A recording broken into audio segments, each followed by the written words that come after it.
بسم اللہ الرحمن الرحیم۔ السلام علیکم ناظرین، میرا نام ہے اطہر ریاض اور آپ دیکھ رہے ہیں اطہر وائس یوٹیوب چینل۔ آج کی اس ویڈیو میں ہم 3 سخیوں کا قصہ بیان کریں گے۔ تو جو دوست ہمارے اس یوٹیوب چینل پر نئے ہیں ان سے گزارش ہے کہ ہمارے اس یوٹیوب چینل کو سبسکرائب کریں۔ ایک دن خانہ کعبہ میں اس بات پر بحث چھڑ گئی کہ اس وقت سب سے زیادہ سخی کون ہے۔ کوئی عبداللہ بن جعفر رحمۃ اللہ علیہ کا نام لیتا تھا، کوئی قیس بن سعد رحمۃ اللہ علیہ اور کوئی عرابہ اوسی رحمۃ اللہ علیہ کو سخی مانتا تھا۔ یہ فیصلہ نہیں ہو پا رہا تھا کہ ان تینوں میں ایک دوسرے کو کیا نسبت ہے۔ ایک آدمی کھڑا ہو گیا اور کہنے لگا کہ اس کو معلوم کرنے کی بہترین صورت یہ ہے کہ تینوں بزرگوں کے پاس الگ الگ 3 آدمی فقیر وسائل بن کر جائیں اور وہ واپس آ کر اپنی اپنی رائے بیان کریں۔ یہ بات سب کو پسند آ گئی اور 3 پارٹیوں نے ایک مضمون طے کر کے اپنے اپنے آدمی ان کے پاس بھیک مانگنے کے لیے بھیج دیے۔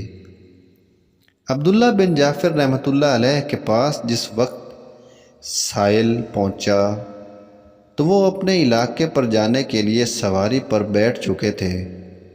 یہ معلوم کر کے کہ یہ سائل ہے فوراً ہی اپنی سواری سے اترا اور کہنے لگا، لو یہ حضرت علی رضی اللہ تعالیٰ عنہ کی تلوار حاضر ہے اور یہ سواری کسی ہوئی کھڑی ہے، ابھی میرے علاقے پر چلے جاؤ اور وہاں جو کچھ بھی حاصل ہو جائے سب لے لینا۔ چنانچہ اس آدمی کو ان کے علاقے سے 4000 روپیہ اور بہت سے بیش قیمت کپڑے وغیرہ وصول ہوئے اور وہ متبرک تلوار مفت میں ہاتھ آئی۔ قیس بن سعد کی جہاں جو شخص گیا تھا اسے وہاں پہنچ کر لونڈی نے بتایا کہ ابھی ابھی وہ سونے کے لیے لیٹے ہیں، لیکن جب اسے یہ معلوم ہوا کہ یہ سائل ہے اور کچھ مانگنے کے لیے آیا ہے تو کہنے لگی، ان کے جگا دینے سے تو میرے نزدیک یہی بہتر ہے کہ میں تیری حاجت ہی پوری کر دوں۔ یہ کہہ کر اس نے 700 درہم کی ایک تھیلی جو اس وقت گھر میں موجود تھی لا کر دیتے ہوئے بولی، یہ لو اور اپنا آدمی ساتھ کیے دیتی ہوں، ہمارے چھتر خانے چلے جاؤ، اگر کوئی سواری پسند آ جائے تو وہ بھی لے لینا۔ بیان کیا جاتا ہے کہ بیدار ہونے کے بعد قیس بن سعد کو جب لونڈی کی یہ کارگزاری معلوم ہوئی تو انہوں نے خوش ہو کر اسی وقت لونڈی کو آزاد کر دیا۔ اب تیسرے آدمی کا قصہ سنیے جو عرابہ اوسی کے یہاں گیا تھا۔ اسے وہاں جا کر معلوم ہوا کہ ان کی تو آنکھیں جاتی رہی ہیں اور اس وقت 2 غلاموں کے سہارے مسجد نماز پڑھنے جا رہے ہیں۔ سائل نے بلا پس اسی حالت میں اپنا سوال ان کے آگے رکھ دیا۔ سائل کا سوال سنتے ہی آپ نے غلاموں کو روک دیا اور کف افسوس مل کر کہنے لگے، اب تو میرے پاس سوائے ان 2 غلاموں کے اور کچھ باتیں نہیں بچا، لہٰذا یہ حاضر ہیں، تم انہی کو لے جاؤ۔